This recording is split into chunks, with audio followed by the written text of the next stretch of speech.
up a little bit? Okay.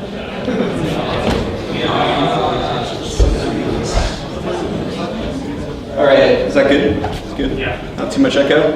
All right, good evening everyone. I'm Brian Kelly. Welcome to A2 New Tech. Glad to see familiar and new faces. Who's first timer this evening out to this event?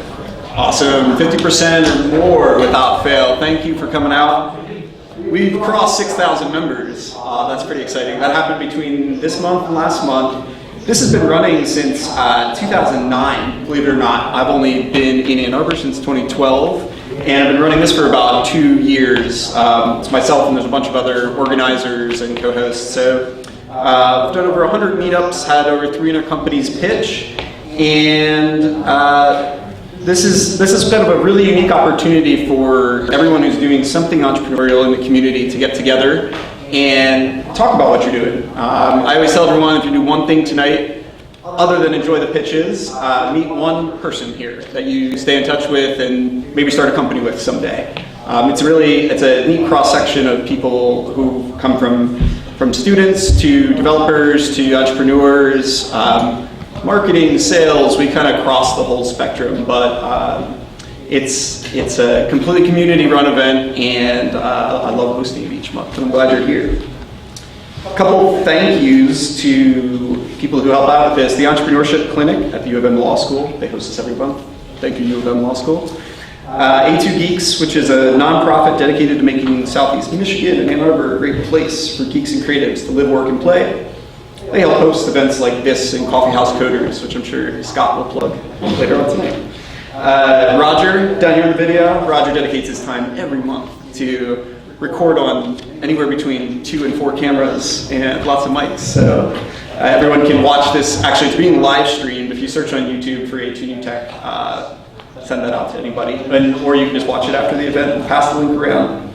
Doug Song, Zach Steinler, Scott Goshi, David Bloom, and all the other organizers, thank you. If anyone ever wants to pitch, you can email organizers@a2newtech.org. We are all booked up for next month, which I'll talk about later, but starting in November and December, we have some slots open. Really the only qualification criteria I'd say is that you have some kind of customer traction. It doesn't have to be paying customers, but at least have some type of engaged monthly active users. Ideally, you have paying, because that's a pretty clear objective sign that you're building something of value. Our agenda tonight will run until about 8 p.m. We usually do 5 companies, 5-minute pitch each. We're going to have an introduction from Angela, who's going to introduce us to Desai, and then we're going to hear from 4 of the current Desai cohort companies. There'll be time for 5 minutes of Q&A after each presenter, so ask away, including our first presenter, Angela, who will be introducing Desai. And then we'll have time for community announcements. So think about yours if you have one. If you have a meetup you want to plug, if you're looking for a job, if you're hiring, I don't know, surprise me with something interesting. I have a couple of announcements to make myself. And then Pizza House. So if you're gonna hang around or you have to dip out early, come back around 8 o'clock. We'll be over at Pizza House. Big thanks to Spark, Ann Arbor Spark, who has been sponsoring us and giving us free pizza every month for the last 4 or 5 months. So shout out to Phil. Phil will show up here at some point, and we'll take a head count to see who's going over there. If you don't know, Ann Arbor Spark is committed to bringing together organizations and individuals to support the growth of companies and creation of jobs. They do a lot of great startup stuff in this community. If you're thinking of getting something started, go check them out. There's a lot of funding and space available that they can make happen pretty painlessly. So the 3rd Tuesday of each month, we'll be back here in October. Organizers at a2newtech.org. And just another comment, like on why this meetup's important. So the original creators of it were starting companies in Ann Arbor, and they were grinding it out, right? And would bump into each other occasionally, maybe at different co-working spaces like the Tech Brewery. But it was clear that while everyone was like 2 degrees of separation and everyone was open to support, it wasn't always obvious where to go or where to start. So by showing up here, you're serving the whole purpose of why this was created, which was to help people in the community who are new to it, maybe been in for a while, just to meet other entrepreneurs here and help us support each other. I like to recommend a couple podcasts every month, as some of you know. I got 2 to recommend this month. Specific episodes, because you get recommended a podcast, you're not going to listen to every single episode. So I like Kara Swisher a lot, and her Recode, Decode podcast is great. But check out the episode from August 28th with Shamath from Social Capital. The headline they had here was Venture Capital is headed for a huge rude awakening. It's really good. I like Shamath as a VC too. He's invested in a lot of companies that you would know. So check that one out. My non-startup, non-entrepreneur podcast recommendation is Dissect. Has anyone heard Dissect? It's a serialized music podcast. So if you've heard of Song Exploder, where they go and explore one song, this guy does entire albums. So he did one of, in the previous season, he did one of Kendrick's albums, and he's doing Kanye this season. It's like 30 minutes per song, and just like in-depth musically, lyrically. I think it's awesome. So check that out. Another way to find us, go to maidenme2.com/Slack. If you want to find our Slack group, you can Slack in there. And check your phones, put them on vibrate, and if you're going to tweet or any social network, use hashtag A2NewTech. With that, I'd love to welcome Angela. Angela is the managing director, and she'll give us an overview of how the Desai Accelerator program, which each of tonight's companies went through, how the program helps entrepreneurs through investment, mentorship, resources, and physical space in downtown Ann Arbor. So let's give a warm welcome to Angela Kujava.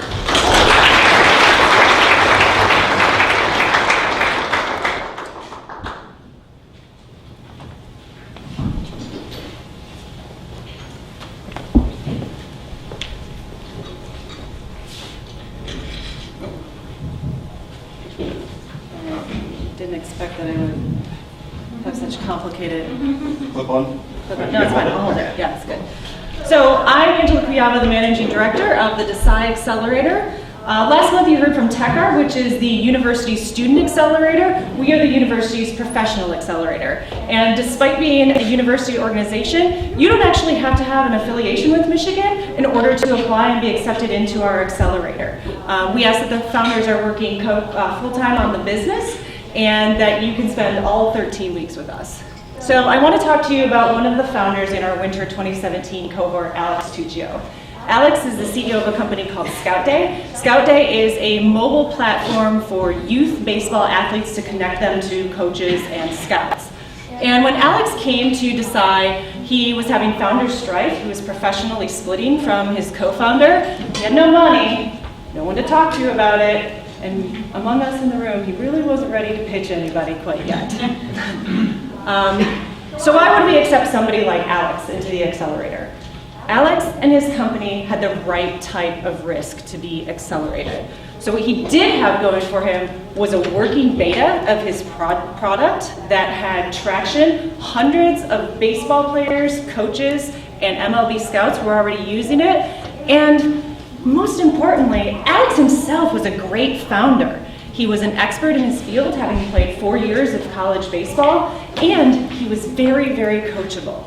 Alex is like most founders who come into our accelerator in that he has been very, very focused on his product, as they should be when they're starting out. But what Desai does is Desai helps founders build their business. And we do this by providing a number of resources to the teams. So it starts with investment. When you are accepted into Desai, you receive a $25,000 safe with the option at the end of the program to pitch for an additional $25,000. We provide office space in one of the most innovative spaces in downtown Ann Arbor, where we co-work with a company called Pillar Technology. We have great interns from the University of Michigan in design, business, and technology who do projects at no cost to the founders while they're in the cohort. I think our unfair advantage among accelerators is our affiliation with Michigan. Michigan has 500,000 living alumni plus that we can really draw on to bring in as mentors for our companies, and they get to work one-on-one, candidly asking questions about how they can progress their business. This includes mentors like the COO of Pinterest, like Satish Melnick, who's in the room today. After that first month of mentorship, the teams have a lot to do. They've probably gone through a lot of changes. That's where our curriculum starts. And we work on things that maybe they hadn't had time to think about yet, tax concerns, legal concerns, sales and marketing, things that really help build their companies. This all culminates in a demo day, in a big event where the teams get to make their pitch, a lot like they're doing tonight, in an auditorium full of investors. And that's really where we're going to start those conversations for fundraising, where they can meet investors, whether they're angel investors or venture capitalists, and get that going. Desai staffed by me. My background is almost 10 years as a financial planner, but most recently I was the director of innovation for a software development firm. Allison Todak, our program manager, who has a background in political science with a heavy interest in economic development, and Michael Godwin, our entrepreneur in residence. Michael is an entrepreneur himself, but he's also a venture capitalist, the managing director for Resident Venture Partners. Our portfolio now has 20 companies in it, so notable ones we will talk about later, but additionally you may have heard of Companion, a peer-to-peer safety app that just earned $1 million on Apple's Planet of the Apps. And I want to go back to Alex for a second, because some people have said, why did you focus on Alex Tuccio as the founder for your presentation? Because as soon as Alex was done, he went back to the East Coast, he went back to Boston. But Alex's story is really a success story for our area. After the accelerator was over, he came back during the summer when Paul Singh's tech tour was in town a couple months ago, like you might remember, and through a connection that we were able to make to him, to those founders of that tour, Alex was able to connect with Perfect Game, which is a multi-billion-dollar organization, a company he had talked throughout the accelerator. And weeks ago, they just announced that they were partnering to put thousands of players on Alex's platform. It is a true success story. So thank you, and I will take questions now, but if you want to get involved, if you want to be a mentor, if you want to apply to the accelerator, please visit us at desaiaccelerate.umich.edu or on social media. All right.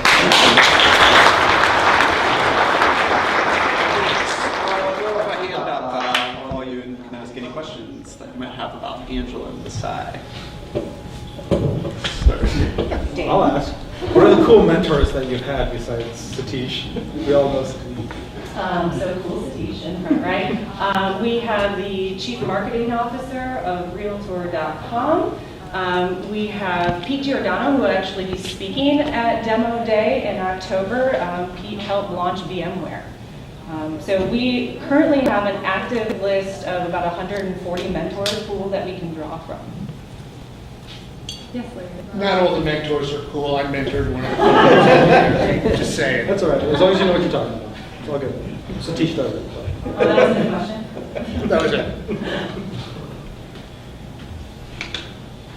Other questions? All right, everyone wants to get to pitches tonight. Let's go and get the pitches. All right, so with that, let's welcome our first company that's pitching this evening. Parisa is going to tell us about Find Your Ditto. Find Your Ditto pitched here about a year ago, and what I've been told is the pitch has been refined. You can see all the updates. So this is really fun for me personally, and hopefully anyone that's been to New Tech in the past to see these updates. We always love having people down multiple times, and this is a neat opportunity of pre-accelerator, post-accelerator, so case study for Desai right here. So what's Find Your Ditto? Find Your Ditto is developing a mobile platform that connects people with the same chronic illness for on-demand, in-person peer support.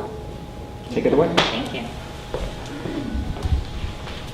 Hi, my name is Parisa Soraya, and I'm the co-founder of Find Your Ditto, a mobile platform that connects individuals living with the same chronic illness locally for on-demand, in-person peer support. Over 1/2 of all adults in the US live with a chronic illness, anything from diabetes, depression, cancer, Crohn's. But you would never know because these conditions are often invisible. This is my co-founder, Brianna. And here she's at a field trip with her classmates. But what you don't see is that this is 3 years after she was diagnosed with type 1 diabetes, 3 years after being diagnosed with celiac disease. In her lunchbox, there are notes for her insulin doses. And if you look closely along her waist are tubes with insulin, making sure that her blood glucose is in check at all times. This is also Brianna, and in this picture, she's now a student at the University of Michigan. But even though she's going to the game and happy, what you don't see is that she was stopped at 3 different checkpoints by 3 different security guards to check that little bag she carries with her at all times that keep all the devices that keep her alive every second of every day. There are 40,000 students at the University of Michigan, and she went 4 years without meeting another person who also shared the same feelings of the stress and isolation that comes with living with a chronic illness. And this is what explains why chronic illness patients are 2 to 3 times more likely to develop depression than the general public. And every year this contributes to over $442 billion of unnecessary healthcare costs to our system. But healthcare is moving toward favoring the emotional health of their patients. We're moving away from this fee-for-service model where we're competing on volume and moving more toward value-based medicine where we're now competing on outcomes of patients. And literature shows that people with peer support networks live longer and healthier lives with their chronic conditions. And hospitals have been trying to do this, but data privacy protection policies like HIPAA prevent physicians from connecting their patients. And patient support groups are often antiquated and uneasy to access for most patients. So people have been going online and trying to talk to each other through disjointed hashtags or asking questions on forums, but this system is antiquated, complex, and impersonal.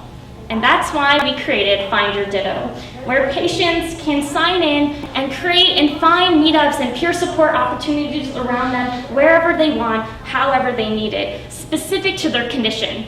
They can connect digitally and finally meet in person with others who understand and get exactly what they're going through. This is a $5.7 billion market, and we're trying to reach this by going condition by condition, starting with diabetes, where our team has the most industry experience. And we're starting with organizations that are missing big opportunities to engage with their patients, and that's pharma. Pharma has a wide reach across all different types of conditions, but they spend billions of dollars on brand loyalty and patient satisfaction every single year. By providing something like Find Your Ditto, they can improve this patient satisfaction and brand loyalty so that they're competing on something greater than being an organization that's just a drug company. And that's how our business model is structured. We sell to pharmaceutical companies where we have a licensing fee through their clinical partners, as well as a direct-to-patient model where it's assessed monthly per patient. If you look at the competition, we're the only company that has this focus on the impersonal and informal peer support so that patients can find support wherever they are, whenever they need it. We've raised over $60,000, bootstrapped, as well as a safe investment. We're starting a paid pilot with the Detroit Medical Center this fall with diabetes. And we're doing a phased rollout next year with an international pharmaceutical company within diabetes. We've been recognized across the nation and the world. Our team is myself and my co-founder, Brianna. Brianna is an international awarded patient entrepreneur, and I have experience in healthcare informatics and health implementation. Our advisors are across clinical research, pharmaceutical sales, and health tech companies. We're looking for connections to pharmaceutical companies as well as any great software development leads, as we're looking for our lead software developer.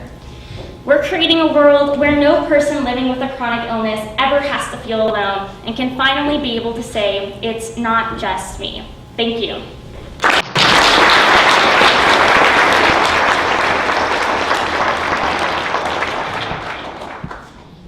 Who's got the first question for Parisa? In the back. I didn't understand the part where you were mentioning about HIPAA compliance. Are you planning to support HIPAA compliance or not? And if not, how are you planning to circumvent that? Yeah. Maybe repeat the question. Right. So he asked about HIPAA compliance. So when I was talking about that, I was saying that physicians can't connect their patients, even though the last patient they just saw also had that same rare condition or also had that same condition, they were in the same area because of HIPAA. party that allows physicians to provide the platform as a way for patients to access it on their own. So patients would be signing up on their own, and we're collecting limited data from patients to be able to make these connections, but separate from their healthcare system. That makes sense? Yep. Short answer is you don't need. Sure. Yes. Okay. Other questions? So is the revenue model mostly a sponsorship model? Yes, so, we're also piggybacking off of pharmaceutical companies are already going to all of these clinics, selling their products to physicians. So we're piggybacking off of that model. So it is a sponsorship model there. But then also direct to patient through new drug kits that are sent to new drug users of a certain pharmaceutical company, so that patient gets access to those to this platform. What is traction like so far? Yeah, we have a paid pilot this fall in Detroit, the Detroit Medical Center in diabetes, and we're also rolling out with a pharmaceutical company next year through a phased rollout. How did you land that? I mean, I think first customers are always so interesting Yeah. to know, like, how did you get them to take a chance on you? What was the story there? So we had connections somehow to DMC, and they wanted, their biggest pain point was within the emergency room, and their costliest patients were diabetes patients, and so they wanted to roll out there, and then we already had some connections with the big diabetes pharmaceutical company, and so it's long, but I think we've been trying to find the right fit for a while. For sure. Finally, Yeah. it's starting to unfold. So your ask here today, both you have two, one on recruiting, looking for first hire, and then another for connections here. What specifically? Can you elaborate on that? Because I'm sure some people here have connections. Yeah, Have somebody out there that might. Yeah, we're looking for any type of connections to pharmaceutical companies just to understand the sales process, as well as more ways so that we can roll out more our platform to other companies. And yes, software development, we've been contracting so far, but looking for someone to join our team, especially now that we have a pipeline of customers. Cool. The middle. How do you handle client retention? Because I imagine that if I'm a user and I use this software, and once I'm plugged into my groups, what's my incentive to stay in the group? Right. Our initial, we've done low-tech pilots on our own, and one way that once patients meet others, we have opportunities so that they can continue meeting in other ways, not just informal, but the American Diabetes Association is having an event, being able to meet there, asking questions specific to their local community, what physicians people recommend, and ways to grow in this safe way, in a streamlined and safe way, so that they can meet and talk with other patients wherever they are. If they move to a new location, if they are diagnosed with a new condition. So we found value, and our pilots have shown that people want to continue meeting others in addition to the people that they meet. Well, one last question if you have one. Yeah, well, I was just curious about, data security. I mean, like, how are you reassuring the users that that's We're a thing? collecting very limited information, and eventually, as we gain more funding, Hippo Compliance servers, Right. we know patient data is so valuable today. Yeah, but there's actually a really interesting company, I don't know if you're using, that does Hippo compliant hosting service. You know the name of this? Online tech. What was that? Online tech. No, not they online tech They might be. There's a different one I'm thinking of that will come to me at some point. Anyway, that's all the time we have for questions here. Thank you so much.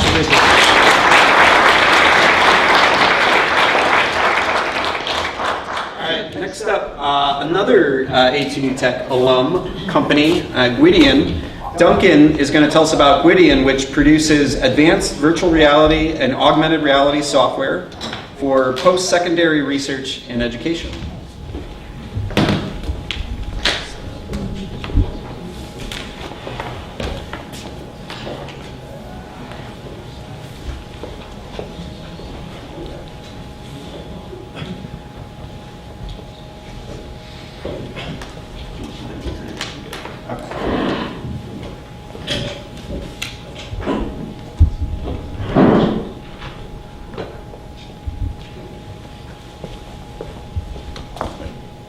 Hi, I'm Duncan Abbott, the CEO and co-founder of Gyan.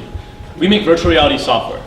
Now I'm going to tell you about a problem that we started this company to tackle, and that is the way we interact and visualize 3D information in the industry is archaic. We look at 3D information on 2D screens, paper drawings, and tabulated data. Now, this isn't just an inconvenience, it's a huge problem. It creates immense waste in time and resources, longer R&D cycles, costly miscommunications, and mistakes. It's found in a cross-section of many industries, such as pharma R&D, manufacturing R&D, architecture, robotics, and education, to name a few. I want to tell you a story about one person who I think is a good example of this problem. João Rodrigues is a researcher at Stanford University in drug design and discovery. João spends hours each week dealing with the miscommunication of 3D data between labs. In fact, last month, João had to fly all the way out to Israel to talk to another lab who was having a miscommunication with him over a simple tiny protein switch on one molecule they're working on. Not only did João waste an entire week of time and money on this trip, both labs wasted 3 months of data. If João had been able to visualize his data in 3D in person with this other lab across the world, he could have resolved this issue in minutes. That solution is something you've seen in movies like Star Wars, where characters like Han Solo can visualize and manipulate his data and collaborate with it with people in the room or across the galaxy. Now, imagine João walking through a simulation like that and just pointing out with his hand that little protein switch and having his colleagues across the world be able to move around like they would across a normal object and get the problem. This isn't just sci-fi. It exists today, and it's called Arthea. Arthea is a virtual reality platform we've created. It allows any user to upload any 3D content and view it on any VR device. Our solution, though, isn't just virtual reality. To get to the technology you've seen in Star Wars, to get to really solving the problem, you need to have universal accessibility and universal collaboration. That's what we provide. Any user can upload any file to be accessible on any VR or AR platform using Arthea. And maybe more importantly, any user from around the world can interact with any other user or users on any collection of devices. Now, as I said, there are many markets that have this problem. We're starting with education because first, we're already in there. We have traction at U of M and Stanford, but maybe more importantly, education is the focal point of all these other industries. It overlaps with them. Researchers who are in education work with every other industry. The next industry we'll target is pharma R&D, as people like João have shown us very early traction there. We'll be using a SaaS business model with a yearly license from $10,000 to $17,000 per lab, or about $2,000 per user in a commercial setting to achieve this. We've actually been around for about a year, and we started out with $10,000 in early University of Michigan revenue for a prototype of Arthea. This was followed up by an investment of $25,000 from Desai and an additional $15,000 from U of M.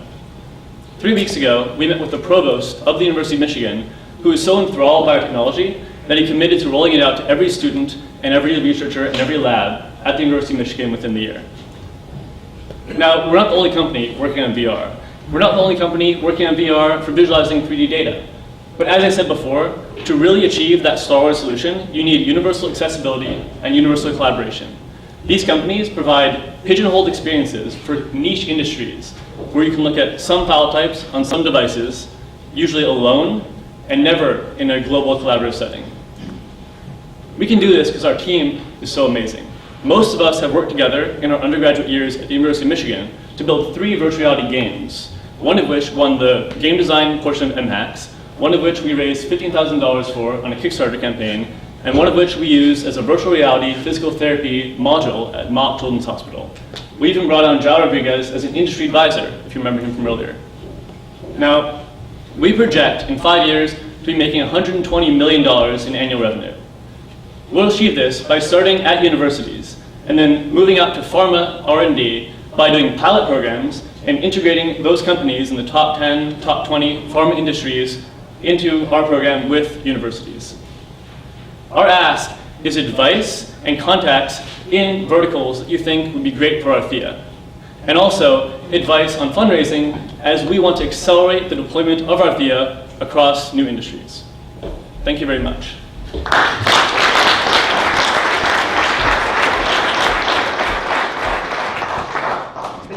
fun tonight. I'm digging it. Who's got a question about Parthia Gwydion? Down here in front. Have you had any problems with people adjusting to the fact that they can actually, that they have to unlearn everything they learned from that 2D realm to going into 3D? Because I know that was a huge problem with 3D software in the manufacturing sector. Early on, yes. We actually have 2 artists on our team, and we spend a lot of time making the system immersive. That's one thing we care a lot about, that people can put it on and be like, I can grab it, I can walk under it, I can make it bigger, and it's intuitive. It wants to feel like you're picking up a device that you would in real life.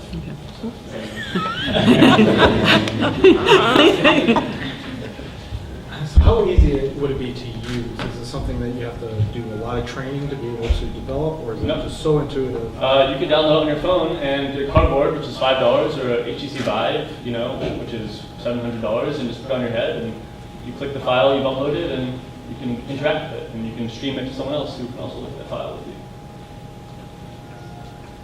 you. Ooh, the next direction for circadian risk.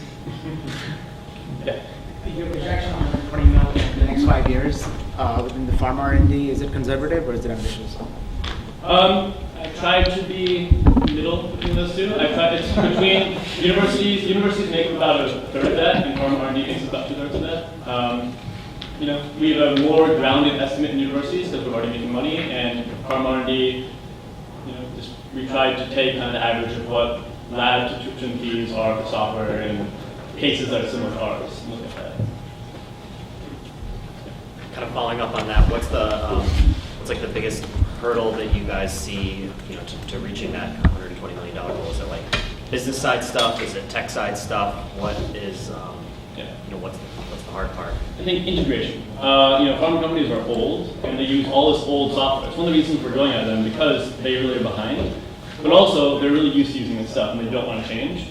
We're trying to work out a way to integrate with the software they already have, so that you can be using your, 1990 SimX or whatever, and hit a button, and it's running RFIA there, and you can look at your thing. We want to partner with companies that create the seamless flow to get into these industries, and that's something we have less experience on, and, what we're tackling now. Charlie, is there a question on the translation between different software? You said you can upload any file. Which ones are the toughest? Which ones are most native for translation? There's a very large amount of free data in different industries. You have CAT scans, X-rays, you have molecule files. They're all different the way they format. There's a lot of work that's already been done in converting those to the generalized 3D format. So we built off that and incorporated that into our logic. And I've integrated with a few softwares in like dentistry, which we're using UM, and pharma as like PDB files. And we work with people who are in the industry to kind of integrate with the code, and so far it's worked pretty well. And we're trying to build out more of like an API to let that happen seamlessly, so that our team can do it without much hassle when you're like coding from scratch, but also so that eventually we can give this out as a package to a pharma people or someone else in manufacturing and have them do integration if they really want to make it happen. So you're saying it's hardware agnostic, but are you like having some kind of like actual like interface, like Leap Motion or something in mind to like suggest to So hardware agnostic, like HTC Vive controllers, Oculus controllers, it's built for all those. Locally, the idea is that anything that's out there we use, we integrate with Unity, what that is, and it allows us to do pretty quick integration with new controls. Any parting questions? Do you have a demo we can play with? Can we see it here? I can show like some videos and stuff after, but my phone is broken, unfortunately. You can see more of it Thursday at my place. Yeah, okay, yeah. So game design meetup. Cool. We'll plug that. All right. Well, thank you so much for the pitch.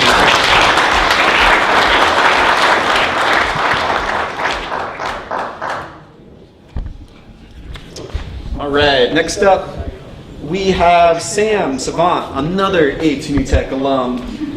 Sam is going to tell us about his company, 2Score2, which is an enterprise blockchain technology company with products for secure data storage and transfer, payments and money transfer, and unhackable identity and access management.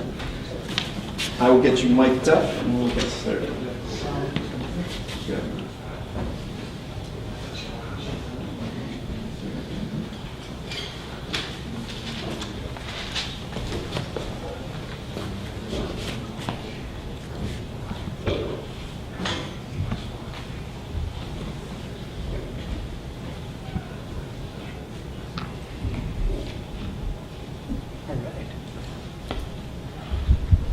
Good evening, my name is Sam Savant. I'm the founder and CEO of TwoScore2. We are the blockchain commerce company. And what we do is we secure supply chains, which are global in nature, for our customers.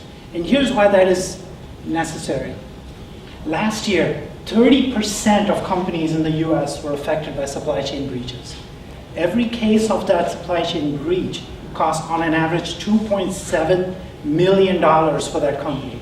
If you take an overall average of all the companies in the US, 5% of annual revenue was lost to these kinds of issues.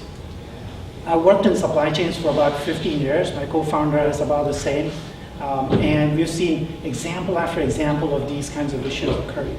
Let's dive a little bit deeper into what causes these problems to occur.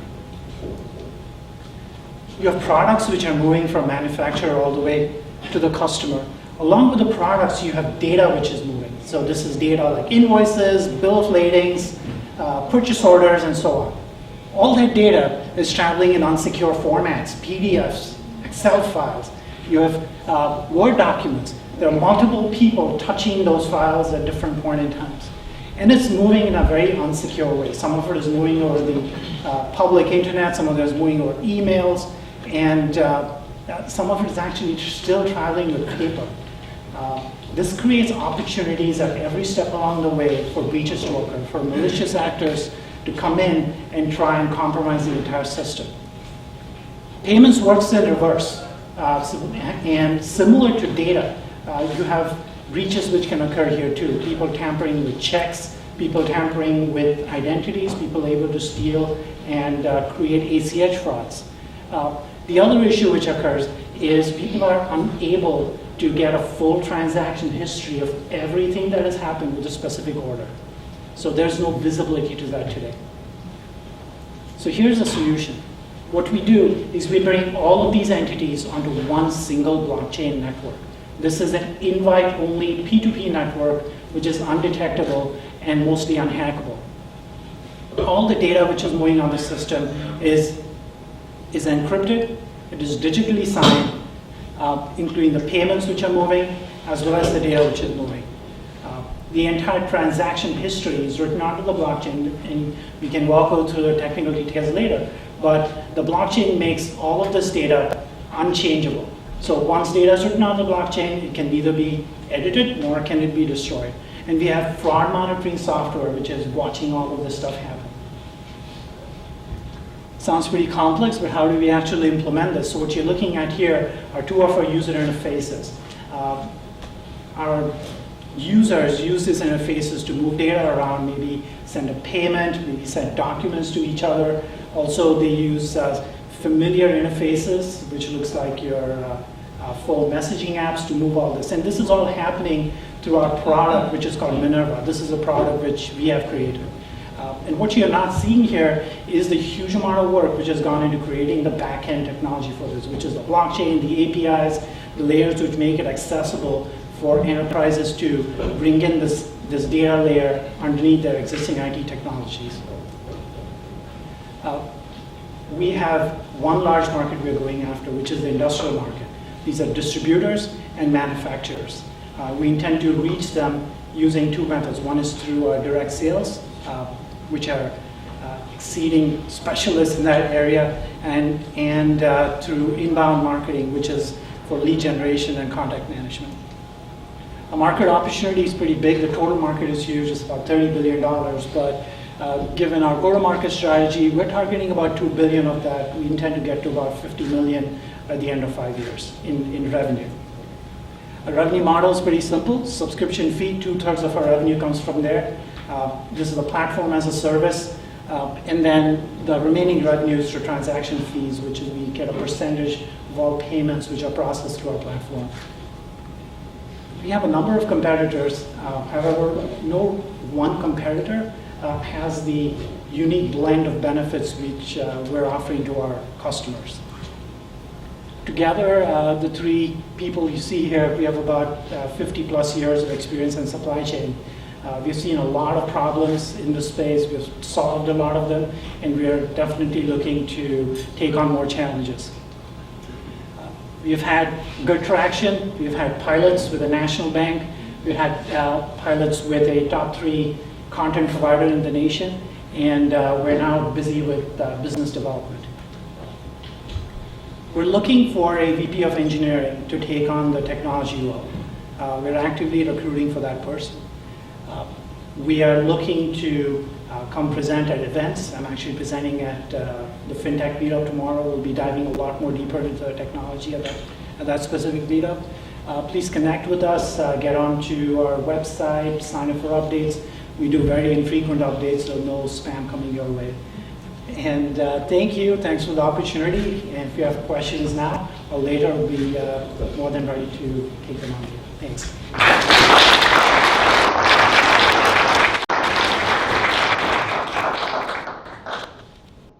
Awesome, Sam. I've seen major improvements on a lot of this. I get it now. Who wants to kick us off with some questions? Right in the middle. You said your part of your monetization platform is going to be transaction fees that will be added on to payments that customers make.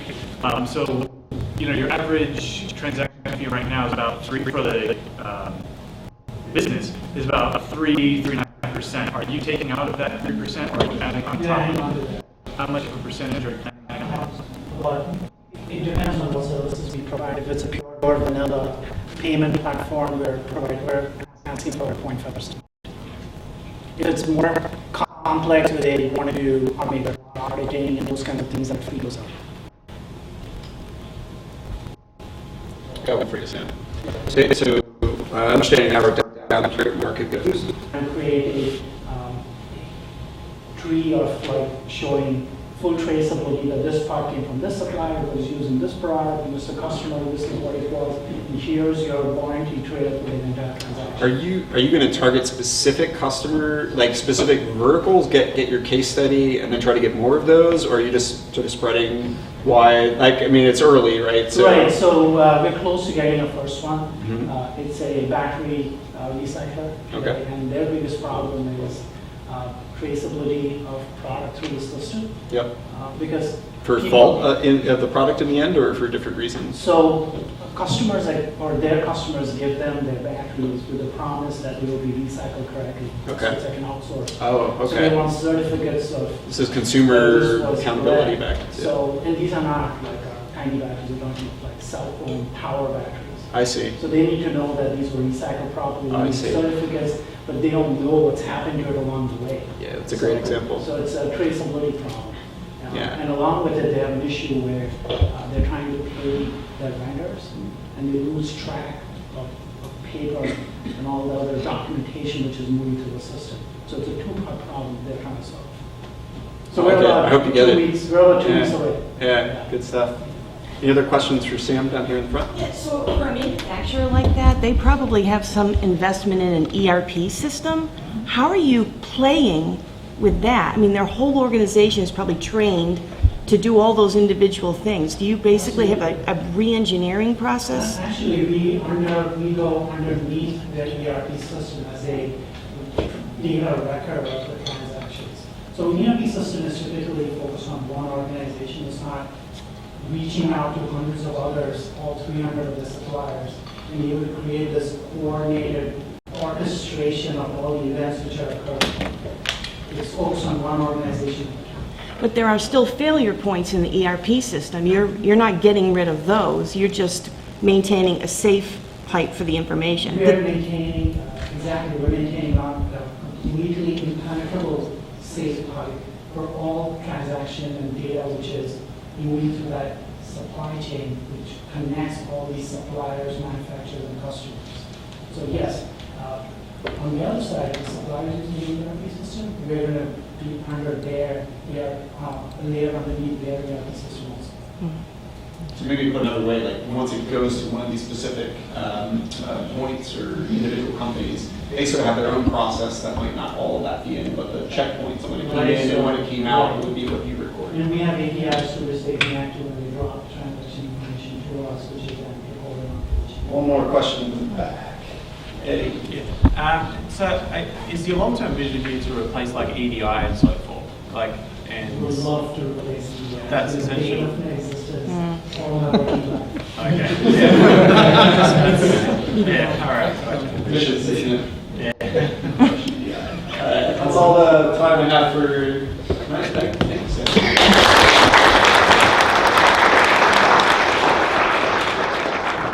All right, our final pitch of the evening. Get ready for Paul. Paul from Escape Audio. Escape Audio makes audio products that bring music to your ears, no strings attached. This isn't Paul's first time around in the cell phone mobile accessory device space. He's also part of a company called Turtle Cell. Yep. Right? So this is sort of Turtle Cell 2.0. Turtle Cell 2.0.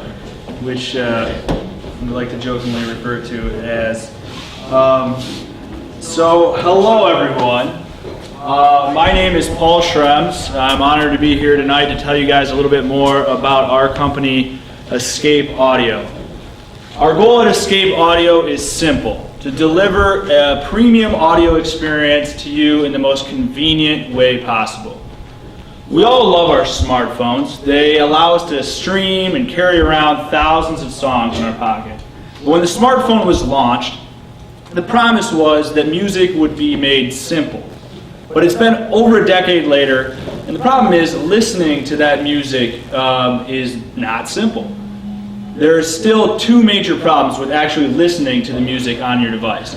First is today's earbuds, which are anything but ideal. And the second is all of the exterior gear that you have to carry around just to make it through a full day of listening to your audio. Let's start with today's earbuds. Truly wireless earbuds like these have finally allowed us some freedom from the hatred of tangled cables that we always used to have to deal with. But they have a couple major problems. First, they can fall out of your ears easily, so you have to do something like this guy did. They can look completely ridiculous if they're huge and bulky or sticking out like this. And if you're lucky, you'll get a few hours out of them before the battery starts to die. So the solution is obviously to build a better earbud. And that's what we did. That's what we tried to do with our first product called Ascend 1. It provides 14 hours of battery life. Our custom drivers provide excellent sound, and it also twists to lock into your ear. It's like kind of a suction cup motion, so you can run, you can work out, and they're never going to actually fall out. The initial results of this product have been great. We launched it back in May, and it's been about 4 months since then, and we've generated over $100K in revenue. Actually, you can get your own pair today on our website. We created a super awesome coupon code just for you guys to get $30 off. But that aside, we didn't forget about the second problem, which is all of that gear that you have to carry around. So if you have your earbuds, you have to also have a charging case to charge them, and then you have to plug those in. Then you have to have a protective case for your phone in case it drops. Power bank to charge up your phone halfway through the day, and you got to plug that thing in too. It really shouldn't be this way. It'd be nice if someone came up with a solution that combined all those devices into one and also made it so that you never forgot or misplaced your earbuds ever again. And that's what we did with our second product called SoundFlow. It's a smartphone battery case that doubles the life of your phone, but it also holds and recharges a pair of truly wireless earbuds on top. We've fully finished prototypes of this device, and we're beginning to market it, but we're going to launch it on Kickstarter in January. It will come with the latest earbud tech and Bluetooth 5.0. It also has internal rubber bumpers to protect your phone against drops and damage. It adds only 7 millimeters of thickness to your phone, and it comes in these 4 attractive colors. But the best part of this opportunity is that it's protected. We have a utility patent on the product, which allows our device to be the only thin earbud case. We can go into more on that in detail afterwards. So why is this the right time and this the right market to attack anyways? Well, it's going through a rapid period of growth. Smartphones, as you guys all know, have lost their audio ports, and consumers are spending more on wireless devices, so the US wireless earbud market is expected to triple in the next 5 years. I like to be part of growing markets, and we've assembled a team that can dominate one. Dean and I are the two co-founders who have 10 years of experience designing and building products. Tim is our retail sales lead. He has 25 years introducing products there. Julian makes sure all of our products are the highest quality, and Ryan markets our products but also makes sure all of our end customers are happy. Every successful company knows that you can't do it all alone, though. That's why we've been hard at work building partnerships. We have 2 distributors online for our existing products and sales reps that introduce them to US retailers. This is a consumer product though, so our competition has deep pockets, but I'm here to tell you that is a good thing. They're all looking for a new product to get an edge on their competition, so our patented product, what that means is there's a lot more suitors that would be willing to eventually acquire it. If we do 3 things, patent it, generate sales, and build a brand, then we can expect similar opportunities to these 3 brands in 3 to 5 years. The future of Escape Audio really has 2 options though. After our Kickstarter campaign, if we raise the needed funds, then we can launch this product and make a lot more money ourselves per unit, or we can license it, if we don't, to one of those major brands and bring it to market by next summer. So what can you do to make sure that we're on that top line and able to launch and make this success? Well, the number 1 thing you can do is buy Ascend One today, but you could also sign up for our newsletter so you'll be the first to know when SoundFlow launches on Kickstarter in January. Investor introductions are always welcomed as we are in that mode, but who am I kidding? The best thing you could do to help our company today is, of course, buy Ascend One. Just buy it. Makes a great holiday gift, and that is right around the corner, as your mom will probably tell you. All kidding aside, thank you guys for all your help and support. We're glad to be here. Together, we can make music as simple as it was meant to be.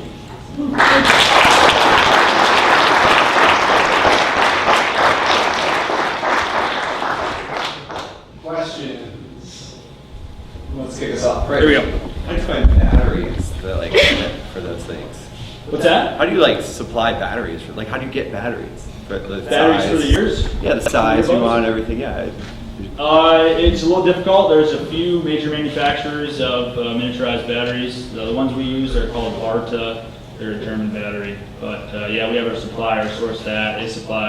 They buy hundreds of thousands of them. We take up a couple thousand of that.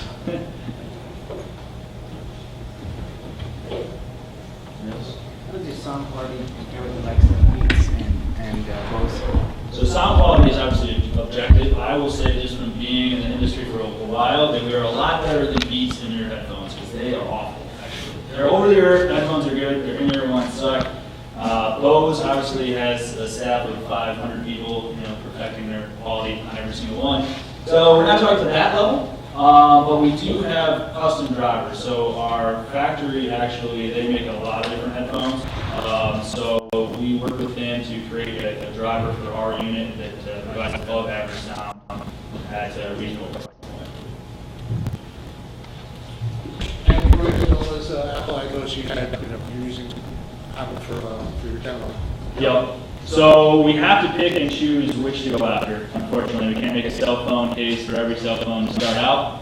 So a lot of companies like in our space, like Mophie, it's a really good set so that you can both hear the audio and have it stream back and forth at the same time.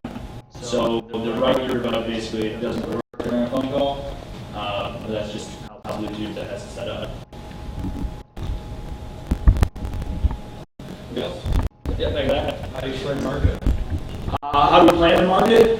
So right now, our current product, we do some Facebook advertising. We do a good amount of Google keyword search. We can't compete on the largest keywords because they're really expensive to burn through money really fast. So we try to get very targeted on the people that we are going after and what they're actually searching for. So we do a lot with that. We also do a lot of Amazon marketing as well. People are very motivated to buy. They're looking for something on there. So if we can win over customers there, that has been pretty successful for us so far. Sam? Do you have one with you to demonstrate how it goes into Oh yeah, very good question. This seems to be good on hard times. So yeah, this is our black model right here. We also have white. And so how it works, and kind of the differentiating factor is you stick it in your ear and then you twist it back, and that like suction cups it in. We found it's a really good ergonomic design. So then you can run, you can work out, you can shake your head all around, and it never actually comes out. It comes with 3 different ear tip sizes, so it fits most ears, I will say, 90%. Question. Did you debate whether to announce your next product while you're trying to sell your current one? Oh, that is a very good question. So right now we are preparing for holiday. So we are all in on trying to sell as many of our current products as we can during this holiday season. That's why the Kickstarter campaign is launching in January, probably late January after everybody gets over how much money they spent at Christmas. That's just how our industry works. If you don't have something to sell now to put under the tree, it's hard. So a lot of Kickstarters, you'll actually successful ones, they don't launch during the holiday season because people want to spend money on stuff they're going to put under the tree. Yeah. Just noticing your reviews, pretty good. Just a lot of people saying that they just don't stay connected. How are you reacting to that in your company? Yeah, so this is a key learning for us over the last couple months. So if you have an old phone with Bluetooth 2.0, Bluetooth 3.0, our earbuds will not work that great with them. The latest versions of Bluetooth are the only ones that work very well with the truly wireless earbuds. How the earbuds work is one connects to your phone, and then that one also sends out a signal to the other. So basically iPhone 6S and above is what we're best compatible with. And we didn't know this great, up front, so we've tried to dissuade people with older phones from buying, because then they won't like it, and then they'll leave a bad review. But that's really hard to do when someone likes your product and wants to buy it. So we've had to figure that out. But it's just something that the whole entire industry of truly wireless earbuds is dealing with, because people still have legacy phones. But as more phones come out with the latest versions of Bluetooth, that problem should solve itself over time. And the good thing about SoundFlow is it only fits phones that are from the latest and greatest models, so that should work better. Well, thanks so much for answering. Thank you.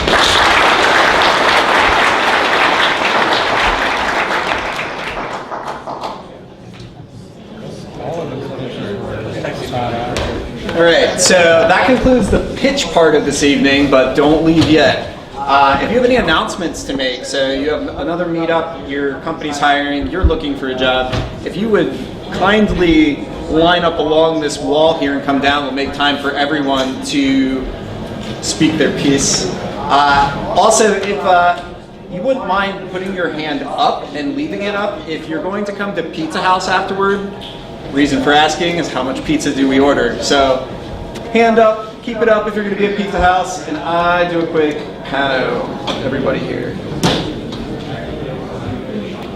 If that hand's not up, you're not going to get any pizza. All right, sweet, thank you. First announcement.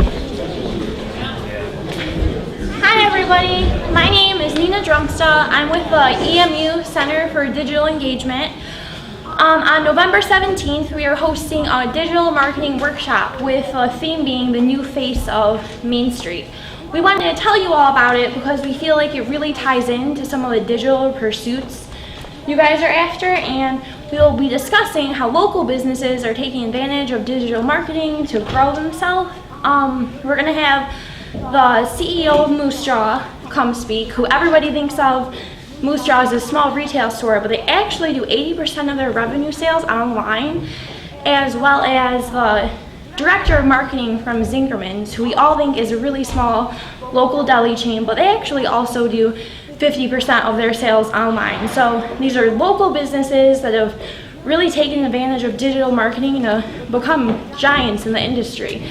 If you register before September 30th with our early bird code, it's only $35, and that gets you lunch and breakfast. So that $35 goes a long way. So register before September 30th. And you can see Paul Schrems again, who's Oh, gonna be yeah. on our Escape Youth Audio. Sales panel, talking about how he's growing Escape. Exactly. They'll be right here.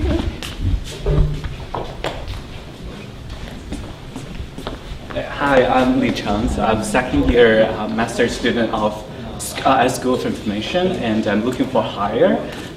So I'm working on user research and data science. So I'm looking. If some of you are looking for some user researcher, here I am. So the title doesn't matter. So basically, you are in need of finding what users want and who they are and how they actually use your app or your services, and how to improve the user experience of them interacting with your product. So definitely I'm here. So a little bit about me. I did my internship in the past summer at Slack, and what I was exclusively in charge of, I need coffee, exclusively in charge of is enterprise product line. So when I was there, I basically helped to bigger companies like Adobe, like Walmart, like Liberty Mutual, and other companies to fully transition to Slack. So right now they stop using their email or internal communication tools. So I pick up some tricks and some knowledge about those companies and how to understand the users, and definitely want to keep this trend and help out too. So if you don't have a plan to actually hire, it's okay, let's connect. So I don't know if that's Put your email up on the board. Oh, I think that's a great way to let people. Yeah, I was going to ask, but yeah, that's it. Thank you. Love it. Slack intern, UX. It's great. Hello everyone, my name is Scott Gosey. I have a few announcements, so I'm going to go fast. First off, if you're looking to learn how to build some of the startups that you saw here today, I'm an organizer for a group called Coffee House Coders. We meet every other Wednesday. The next one will be next Wednesday. You can find it on Meetup for Ann Arbor Coffee House Coders. If you're looking for co-working space, if you're a startup and you need more space to sit, I'm the social manager of the Tech Brewery up near North Campus, basically. So if you need a dedicated desk, come talk to me.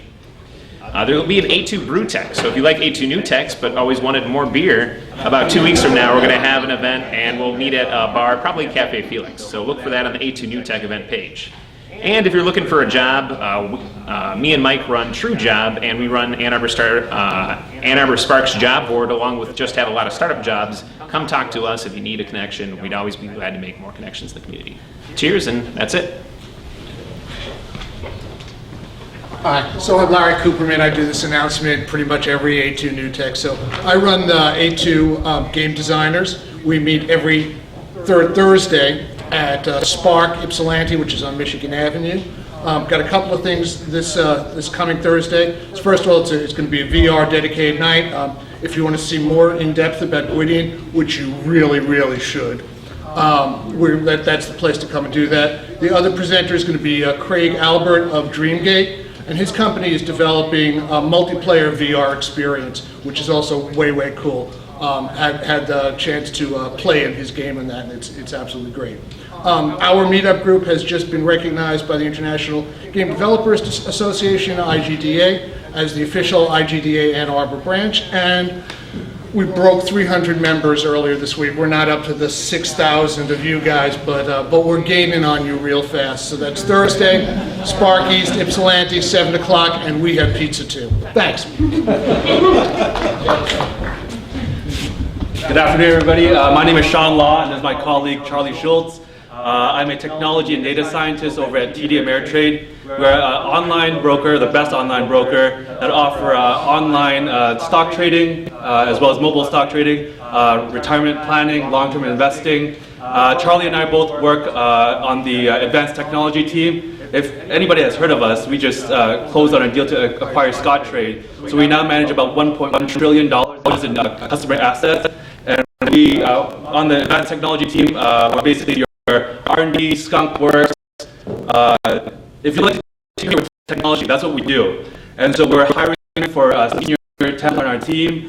I look for people that, hey, if you want to work on things like HoloLens, or Amazon Echo, or your latest and greatest in deep learning, feel free to reach out at sean.law@tdameritrade.com, and we're hiring for 2 positions as well as other data science and advanced analytics positions. So thank you.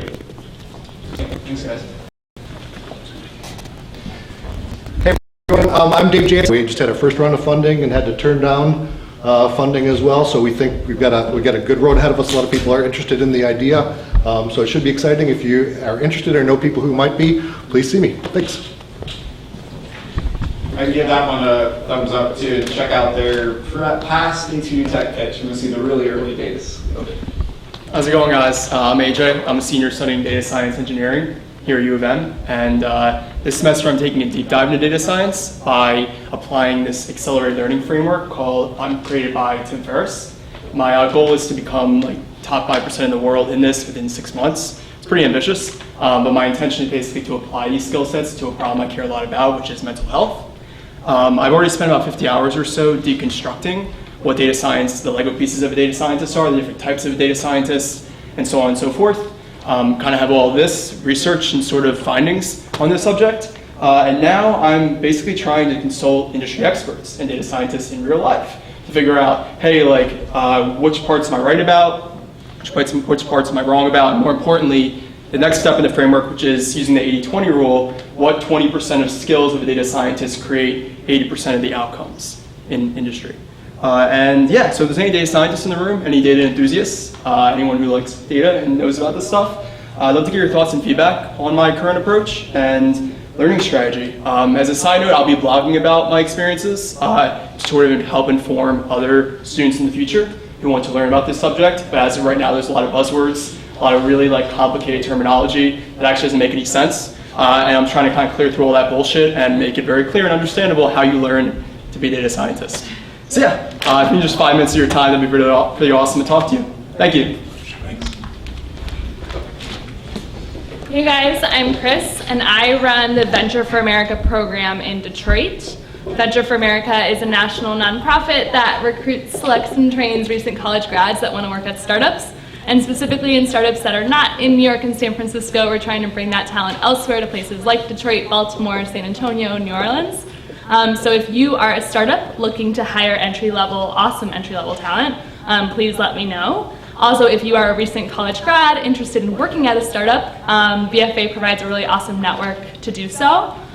We also help those graduates from our program launch their own businesses. You guys will hear more about that next month. We have a VFA Accelerator that's actually moved to Detroit this year. So yeah, it's a little bit about VFA. I'll put my email up on the board, but I'm always happy to connect with folks in Detroit, but also in Ann Arbor, because they're very close to one another. So thanks.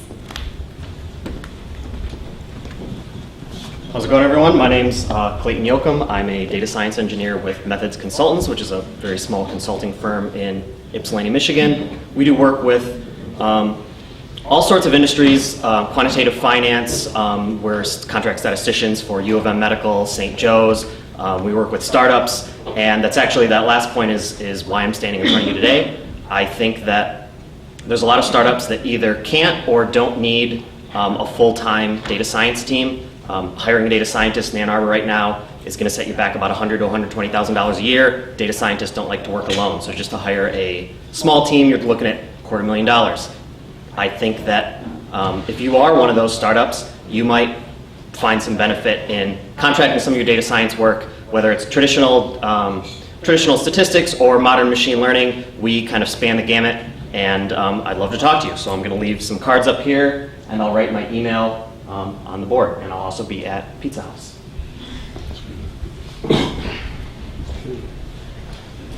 Hi everyone, my name's Al McGilver. I'm with McGilver Engineering, and we develop custom hardware solutions. So we design custom electronics for connecting your products.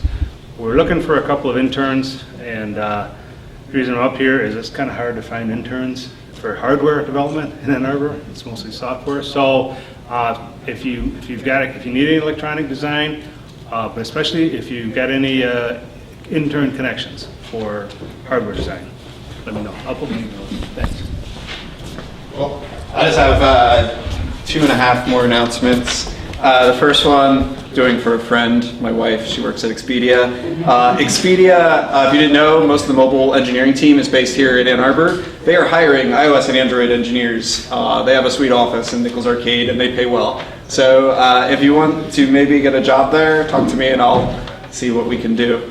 My next announcement is Blue Water Startups, which is putting on, you heard me talk about last month. They have a startup school, all-day event, Saturday, September 30th, and it's in Port Huron. If you want to carpool up with me, I'm going to go up there for the day, leave at 6 a.m. from here. So I met the entrepreneur up there who's had a couple successful exits and is now an investor, and he's just like the Port Huron, startup guy.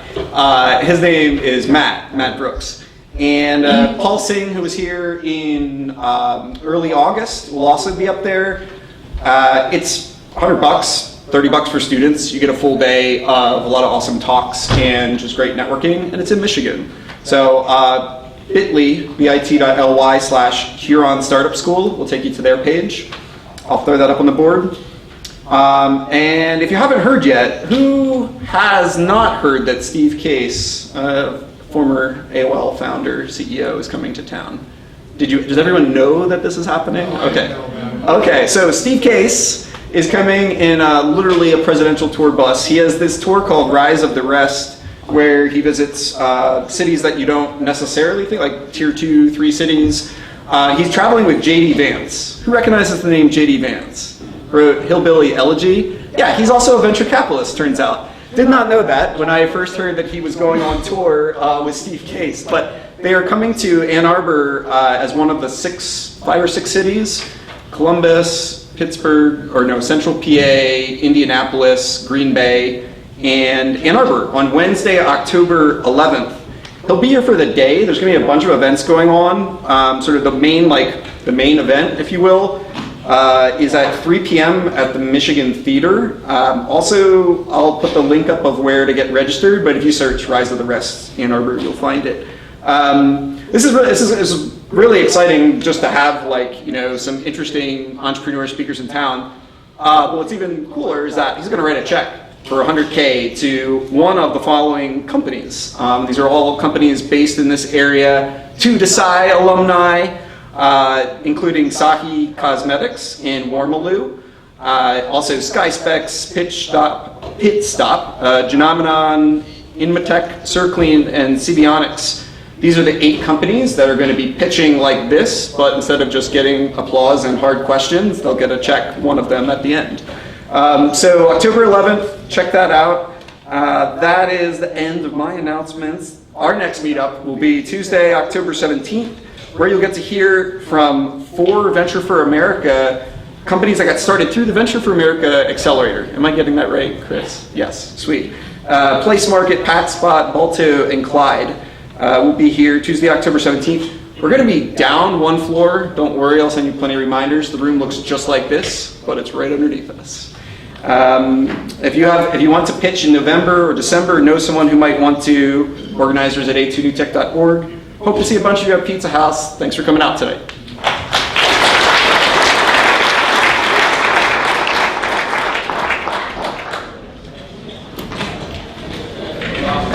Vivian.